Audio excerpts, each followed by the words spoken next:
Bonjour à toutes, bonjour à tous. Alors, chers élèves, je voudrais travailler aujourd'hui des soft skills, c'est-à-dire vous apprendre comment travailler sur le tableur Excel. Donc là, je vais partir comme sur une base d'une facture client une facture client, hein. Donc, je vous rappelle, hein, quand on demande une facture, généralement, c'est de B2B, hein, de professionnel à professionnel, business to business. Donc, je vais partir, donc c'est un travail qui concerne donc le chapitre 4, hein, le suivi des ventes. Donc, une présentation rapide de cette facture. Donc là, vous avez le nom du restaurant, le numéro de la facture, le numéro de table, le nombre de couverts, il y en a deux. L'entête, hein, et la date, hein, qui est très importante aussi. Là, vous avez l'entête du corps de la facture, avec les quantités ici à gauche, le libellé, hein, des prestations fournies, leur prix TTC, le code TVA qui A pour 10% et B pour 20%. Et à côté, les montants TTC correspondant donc au prix unitaire fois les quantités.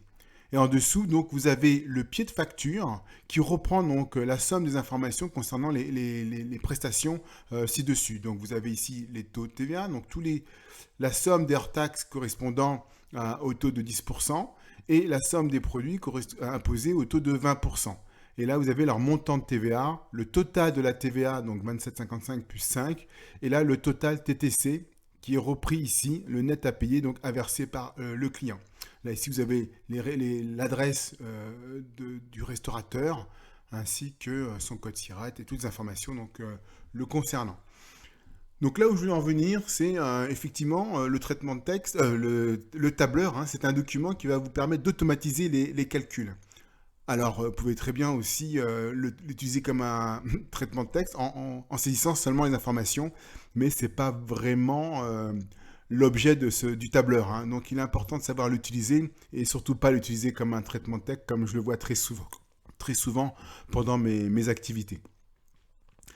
Alors, qu'est-ce que j'entends par utiliser de manière pertinente le tableur? Eh bien, c'est de faire en sorte que le maximum d'opérations soit automatisé.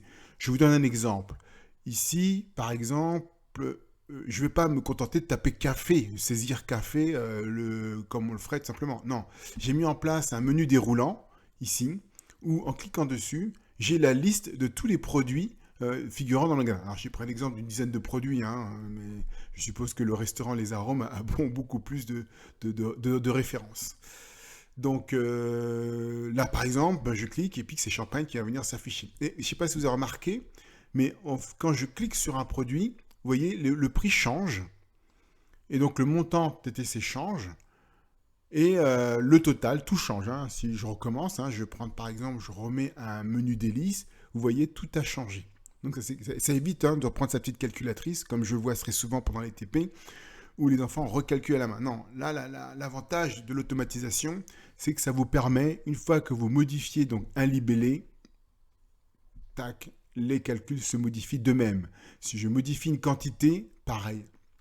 On aurait pu se contenter de taper directement la quantité, mais j'ai voulu faire un peu de zèle. Je me suis dit, tiens, pas mal, comme ça c'est plus sympa. Voilà, donc c'est ce que j'aimerais vous apprendre, c'est comment automatiser donc les calculs sur une facture. Voilà, donc je donne rendez-vous pour une prochaine vidéo où on va commencer donc à voir l'automatisation de la facture.